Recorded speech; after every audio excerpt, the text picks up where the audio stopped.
Y'all ready for this?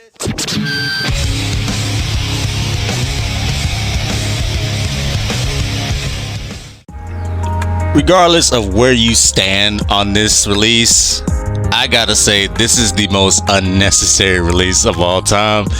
So let's talk about it. What's up, guys? Electric here, and today let's talk about Ultra Super Saiyan 2 Team Gohan that is coming out tomorrow. Now, typically I don't do these type of videos where I break down units and all that stuff, but this here is, like I said, the most unnecessary release of all time. And what I mean by that is the fact that this unit does extremely too much, and it's at the point to where I don't think he needed all of this.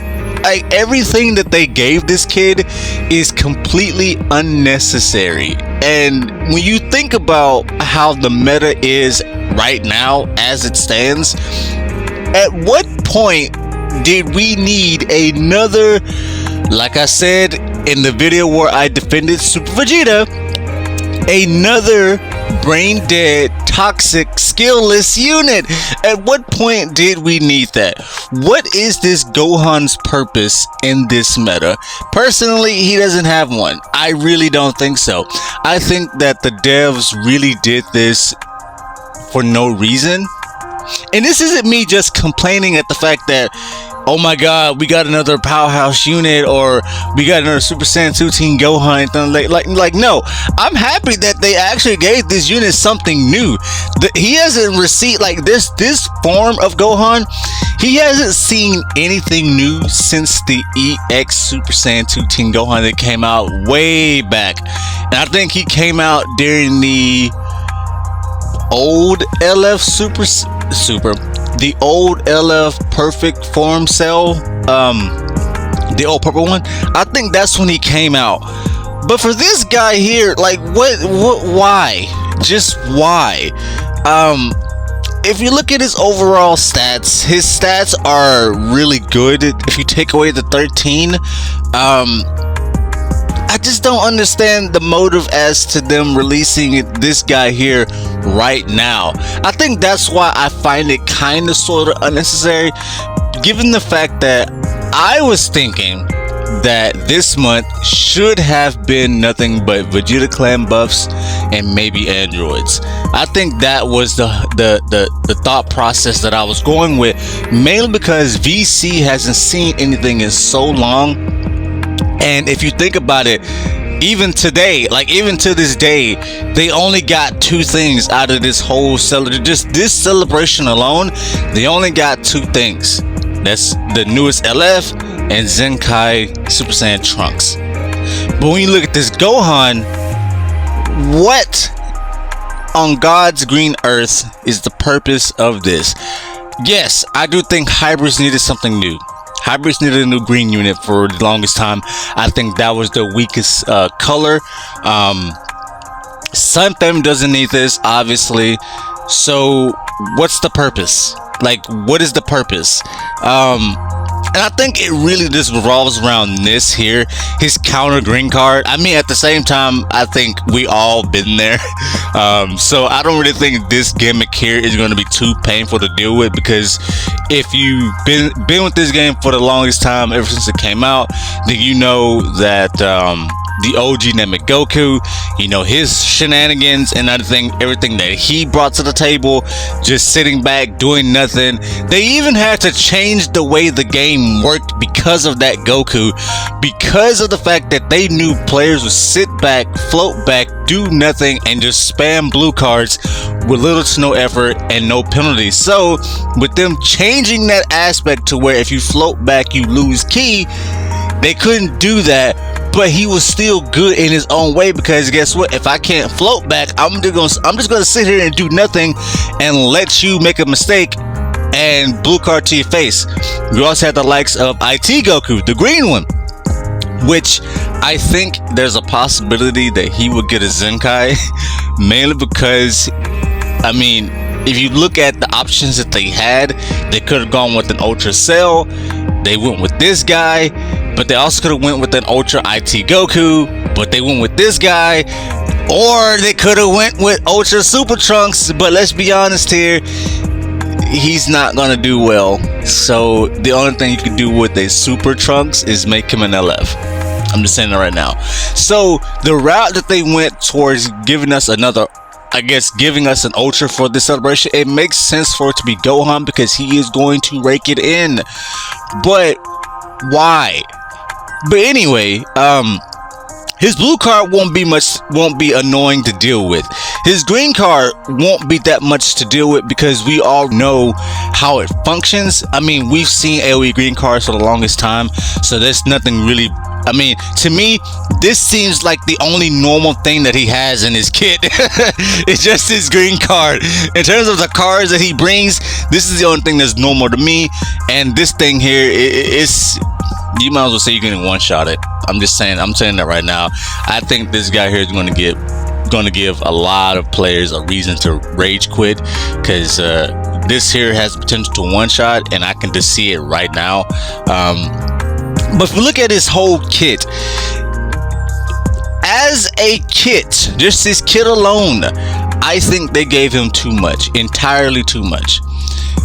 Simple because of the fact that I don't know who is he meant to counter, is my question.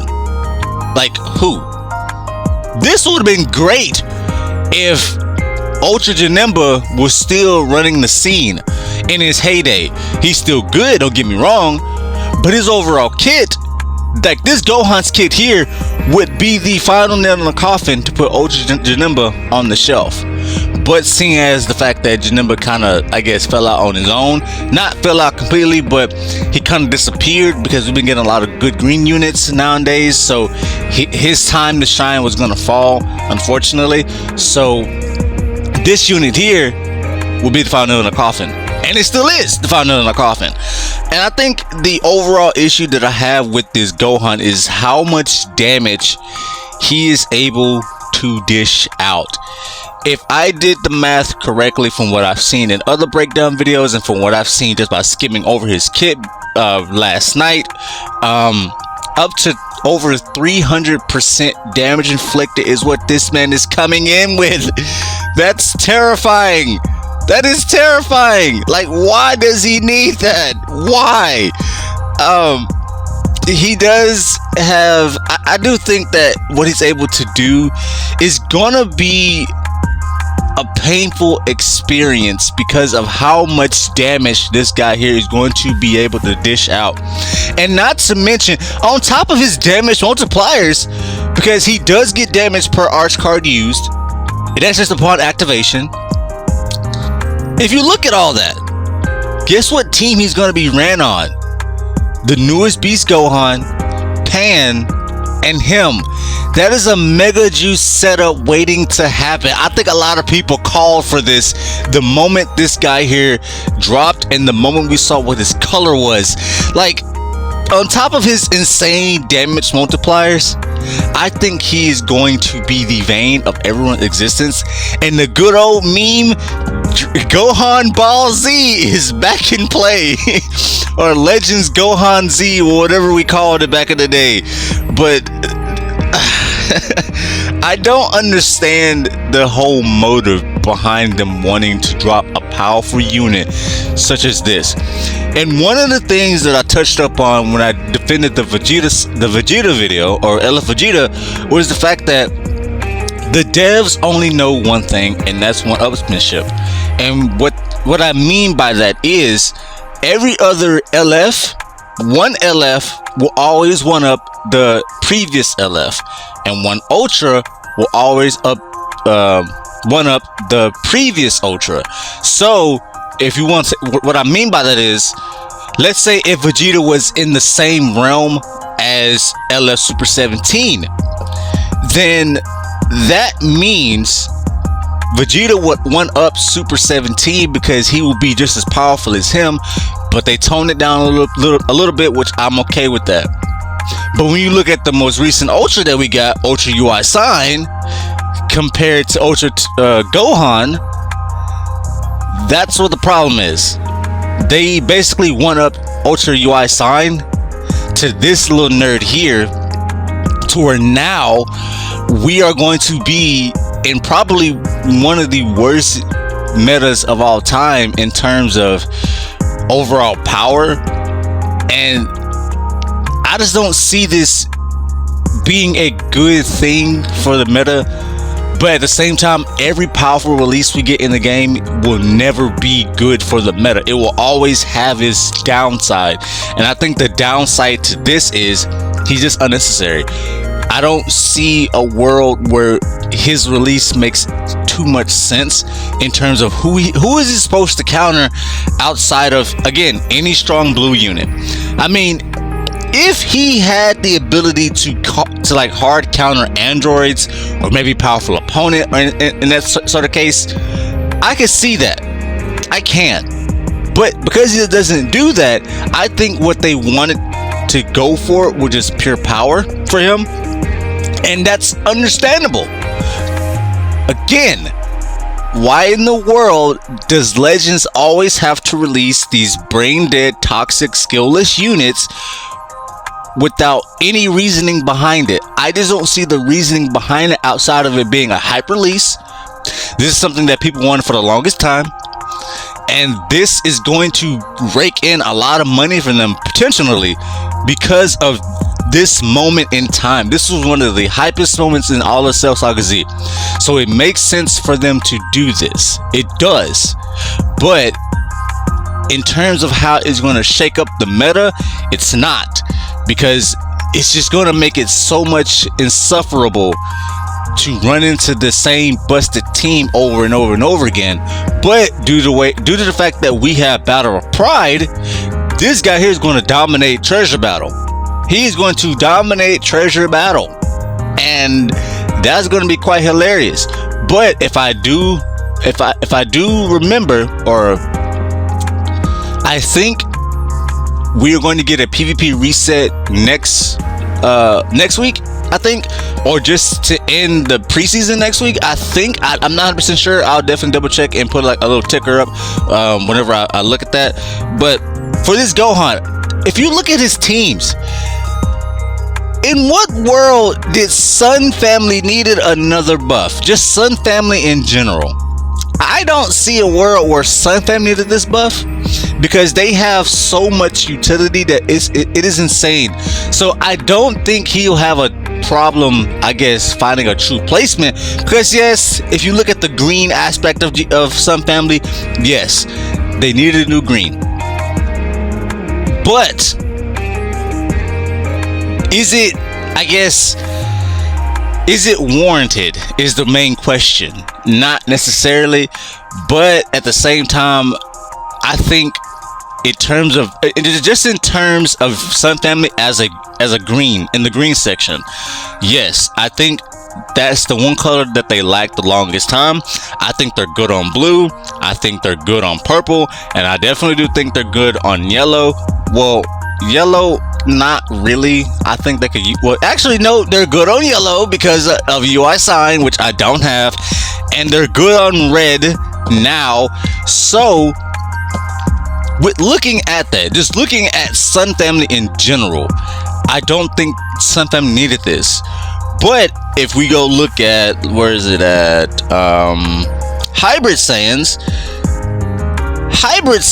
needed this more than Sun Family. So the rise of Hybrid Saiyans is on the come up once again, because I do think that, well, if you think about it, in terms of Sun Family, you're not gonna run into a pure mixed bundle of Sun Family characters with Gohan, Goku, Pan, Goten, and all this stuff. You're not gonna run into a full slate of that. You're just gonna run into a Sun Family hybrid that consists, like I said, of the newest beast Gohan and Pan and the new Ultra. But in terms of just hybrids in general, they needed a green for the longest time. This recent Trunks here, I don't want to say he held it down, but if you wanted to build a Hybrid Saiyan setup, you would most likely use this guy here or if you were feeling frisky enough, you will run this guy here depending on how many stars you got on him. So I do see the upside to that, kind of sort of, in terms of hybrids needed this, but some of them in general did not need this. Like, they did not need this whatsoever. But overall, my initial thoughts as to thinking about what they really wanted to accomplish for this Gohan, I don't see a world where it's necessary. But in terms of them wanting to bring in money, I guess it's the only thing that makes sense. But if I was to give my final thoughts overall of how this, I guess, celebration was handled, I think the Cell Saga Z celebration was handled perfectly, like really good. Do I think that they could still touch on this celebration sometime soon? Yes, but the only way they could do that is if they actually drop an Ultra Cell. That is the only thing that they could do to fully complete this, and I guess give us some missing pieces here and there. But overall, I just do think that this Gohan's release is going to be one of the most painful experiences of all time, provided that a lot of players, I guess, dabble into his banner and is lucky enough to get him. Will I summon for him? Most likely. But in terms of where he's going to fit, I mean, not fit, but in terms of how he's going to perform in the meta, I have without a doubt that this kid is going to go off on the main stage. He is going to dominate the meta, provided the fact that Battle of Pride should be ending within a week or two, and Treasure Battle is just going to be the only way you can really fully gauge his overall power and how much, I guess, everything that he brings to the table will really have to be gauged in Treasure Battle. So he's going to be a Treasure Battle dominator. Is that the word I'm looking for? Whatever the case is, he's going to dominate Treasure Battle. He's not going to dominate Battle of Pride, because, I mean, you're not going to be crazy enough to lead off with him round 1, and there you go from round 2. If you lose round 2, or if you lose it on purpose. So Battle of Pride aside, no. But if you're looking at Treasure Battle, yeah, he's going to dominate it. But overall, I think this Gohan here is going to be probably one of the most unnecessary releases of all time. But it makes sense for them to drop him. But my thinking was they're going to drop him during the anniversary. That's what I was kind of sort of tailored to. If not the anniversary, then Legends Fest. I think this guy here would have been the see all end all in terms of ending this year's Legends Fest, because again, hype moment really deserves that level of, I guess, recognition to be a part of Legends Fest. Being a part of Legends Fest anniversary in its own is a really big deal for certain units.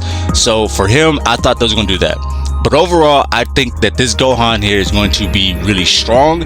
I think he's going to have a big time impactful presence on the meta.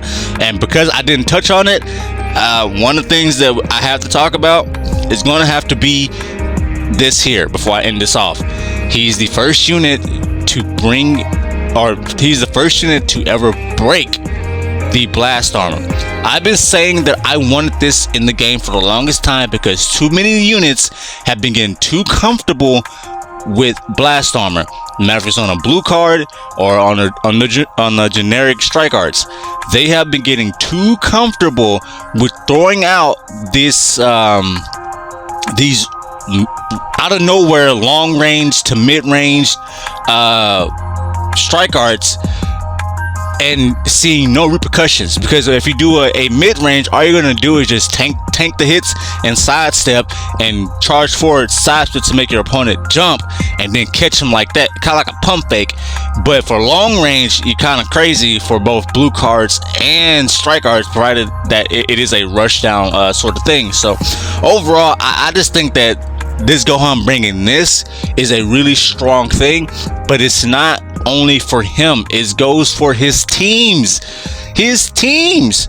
So I definitely do think that players are going to hold on to these cards just because of the fact that if they know that certain units have blast armor, they're going to hold on to these just like they will hold on to blue cards just to break those blast armor units, so that way they can turn Tide into the favorite. So now not only you can't hide behind blast armor anymore. I think they're trying to take that aspect away. But now the real question is, will we see more units with this? Probably not. But overall, I don't know how I feel about this Gohan, but I definitely do think that he's a hype release nonetheless. He's going to be a really strong unit to deal with and a pain to deal with. So let me know your thoughts in the comment section below. Enjoy the rest of your day. And with all that said, my name is Legit. Peace.